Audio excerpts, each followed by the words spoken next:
Claim करते तो वो पैसा मिल नहीं पाता है। दरअसल किसानों की बात को लेकर लगातार कई राज्यों में कई तरह की बातें हो रही, कई तरह के दलील, कई तरह के दावे, कई तरह के वादे किए जा रहे हैं। और इसी कड़ी में यूपी के पूर्व मुख्यमंत्री अखिलेश यादव ने विधानसभा में काफी अलमावर रुख अपना दिखाया। बजट पर बोलते हुए अखिलेश ने योगी सरकार पर जमकर निशाना साधा और कहा कि एक तरफ विकास की धीमी रफ्तार यहां पर चली तो दूसरी तरफ कानून व्यवस्था पर भी अब वो सवाल खड़े कर सकते हैं, क्योंकि इसमें कोई गिरावट नहीं। और किसानों को लेकर तो योगी सरकार की मंशा पर सवाल खड़े होते हैं कि आखिर वो चाहते क्या है, सिर्फ वादे करते हैं या फिर वाकई में किसानों के लिए कुछ फायदे का सौदा वो लाना चाहते हैं।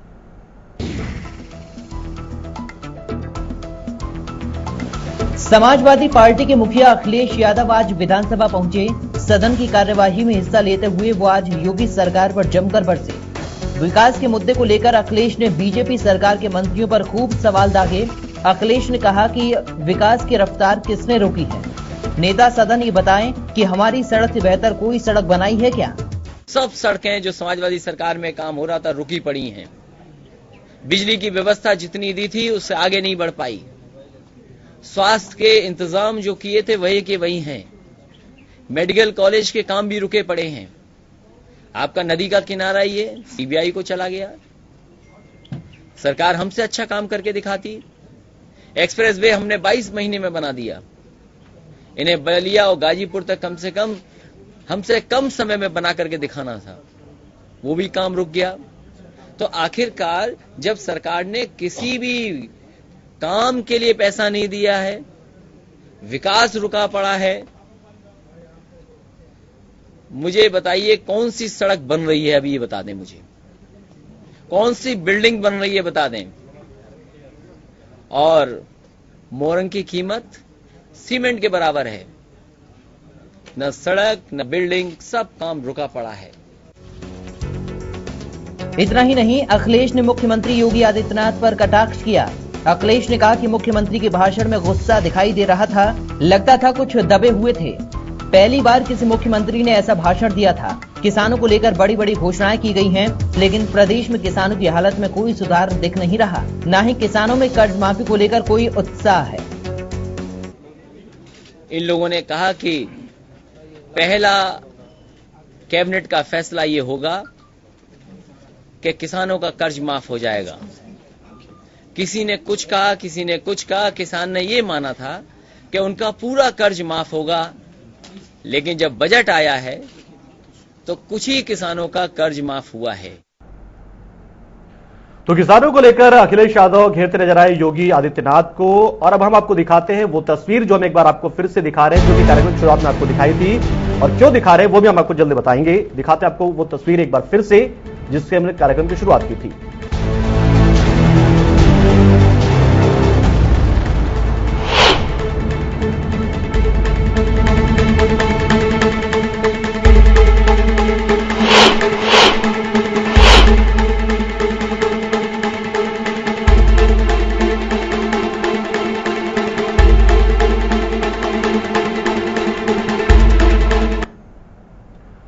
तो प्याज अब महंगा होने जा रहा है। जी हां, टमाटर के बाद प्याज आपको रुला सकता है, लेकिन प्याज के जो किसान है वो काफी खुश है, क्योंकि प्याज की कीमतें धीरे धीरे बढ़ने लगी हैं।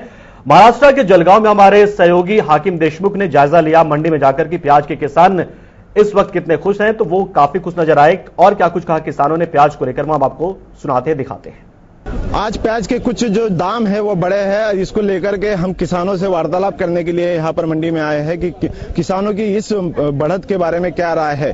हमारे साथ यहाँ पर कुछ किसान हैं, हमसे चर्चा करेंगे। आप ये बताइए कि जिस तरीके से आज मार्केट में पिछले 3 सालों से किसान पीटा जा रहा है, पिछले 3 सालों से किसानों के प्याज को भाव नहीं मिल रहा है, कुछ हिसाब से अभी कुछ मार्केट में प्याज को लेकर के उछाल आया है, क्या कहेंगे? मार्केट में उछाल आना ही मांगता है, क्योंकि गए 2 बरस से किसान 1 रुपया, 1.5 रुपया, 2 रुपये, 3 रुपये किलो से प्याज बेच रहा था। उस टाइम तो सरकार ने कुछ किया ही नहीं। जैसा एमपी सरकार ने 8 रुपए किलो लिया, वैसे महाराष्ट्र गवर्नमेंट ने कुछ किया ही नहीं खरीदी किसानों का माल। अगर ये माल अभी उछाल आना मांगता था, ये माल अगर मार्च में महाराष्ट्र गवर्नमेंट खरीदी कर चुकी थी 6, 7, 8, 10 रुपए किलो से, तो किसानों का भी फायदा होता था 8 रुपए किलो से, और इधर ग्राहकों को ये हो सकता था। लेकिन महाराष्ट्र गवर्नमेंट ने ये किया ही नहीं, क्योंकि गवर्नमेंट को किसानों का कोई पड़ा ही नहीं है। क्योंकि गए साल में भी किसानों ने 1 रुपया, 2 रुपया, 3 रुपया के किलो ऊपर माल बेचा ही नहीं गए साल। और ये साल भी अभी भी 15-20 दिन पहले ही 3 रुपए किलो के ऊपर माल बेचा ही नहीं गया। अभी अचानक तेजी आ गई तो आप लोग किसानों की बाजी लेने मांगते हैं कि व्यापारियों की बाजी ले रहे हैं, क्या सरकार की बाजी ले रहे हैं? हमको नहीं समझ में आ रहा है किसान लोगों को, क्योंकि किसानों को अगर थोड़ा पैसा मिल जाए, किसानों को पैसा मिल जाए तो किसान तक सकता है। अगर और प्याज दिवस आ जाए तो किसान आत्महत्या के संख्या में और 20-25 किसानों की आत्महत्या हो सकती है। अभी बताया जा रहा है कि जो प्याज का बीज है उसके रेट भी बहुत कम है, तो क्या लगता है आपको कि जिस तरीके से लोग बीज भी बनाते हैं किसान लोग खेतों में प्याज का, तो आज उसके जो 1 लाख रुपए तक कई दिनों तक उसके रेट रहे थे क्विंटल के, अभी वो 8,000 9,000 पर आ गए, क्या लगता है आपको? वो तो प्याज के भाव अगर बढ़ते ही नहीं है तो 8-9 हजार क्या, वो तो 3,000 रुपए किलो भी बेचा जाएगा, 20-25-30 रुपए किलो, 100 रुपए किलो भी बेचा जाएगा। अगर प्याज में तेजी आ जाए तो किसानों का बीज में भी तेजी आएगी। अगर प्याज में तेजी नहीं आएगी तो अगर किसान बीज ही नहीं डालेंगे तो तेजी कहाँ आएगी? प्याज में तेजी आएगी तभी किसान बीज डालेंगे। अगर आप लोग जैसे आज आप मीडिया वाले आए, जब 2 रुपए किलो आ रहा था तब मीडिया वाले ने किसी किसान की मुलाकात नहीं ली कि क्यों भाई आपको 2 रुपए किलो में प्याज परवड़ रहा है क्या नहीं परवड़ रहा है? आपने कहाँ मुलाकात ली वहाँ टाइम पे? आने वाले समय में प्याज की जो कीमतें हैं उसको लेकर के जिस तरीके से बात की जा रही है अभी, तो क्या आने वाले समय में जिस तरीके से आज प्याज को रेट मिला है, आने वाले समय में मिल सकता है सर? आने वाले समय में 3 महीने प्याज का ये रहता, भाव बढ़ते रहता, क्योंकि अभी तो जुलाई गया है तुम्हारा, अभी अगस्त, सितंबर और अक्टूबर, ये 3 महीने में प्याज का भाव बढ़ते जाता है। तो प्याज का भाव बढ़ते जा रहा है, किसान इस बात से खुश हैं, लेकिन आम लोगों के बीच में एक डर पैदा हो गया कि टमाटर जिस तरह से वो खरीद रहे हैं 100 रुपए किलो, क्या प्याज भी कहीं उन्हें 50 से 60 रुपए किलो खरीदना पड़ जाए, क्योंकि अगस्त में हालात ऐसे बन रहे हैं। आगे बढ़ते बता दें आपको कुछ और किसान जुड़ी अहम खबरें फटाफट अंदाज में। में ईस्टर्न पेरिफेरल एक्सप्रेस वे के लिए 39 गांवों से होकर गुजर रहा है, जिस पर किसानों ने काम रुकवा कर अपना धरना दिया है। किसानों की मांग है कि नए भूमि अधिग्रहण कानून से उन्हें मुआवजा दिया जाए, इसके साथ ही एक्सप्रेसवे के साथ साथ सर्विस रोड बनाया जाए और किसानों को टोल टैक्स में छूट दी जाए।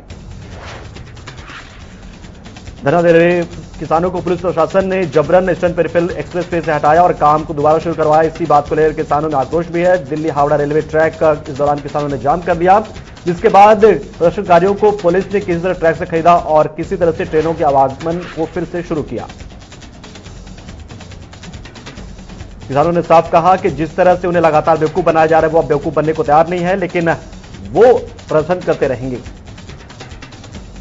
इधर देहरादून में खाद्य प्रसंस्करण मंत्रालय की तरफ से पूरे देश में मध्यम वर्गीय उद्यमियों को फायदा पहुंचाने और किसानों को फायदा पहुंचाने के लिए एक खास कार्यशाला का आयोजन किया गया, जिसमें उद्योग करने वाले लोग और किसानों को उसका लाभ मिल सके, इस बात की योजना की जानकारी दी गई।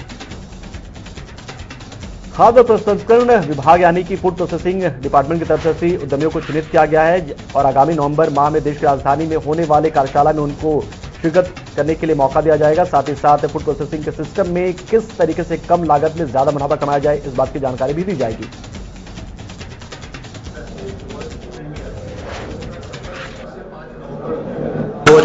में नई दिल्ली में कर रही है विज्ञान भवन और जो राजपथ के दोनों साइड लॉन्स है उसमें हो रहा है, जिसमें हम लोग जी vast opportunities in food processing sector पूरा जो है देश में उसको शोकेस कर रहे हैं, ताकि उसमें इन्वेस्टमेंट इंडिया में विदेशी इन्वेस्टमेंट और डोमेस्टिक इन्वेस्टमेंट एफडीआई और विदेशी डोमेस्टिक इन्वेस्टमेंट दोनों आए।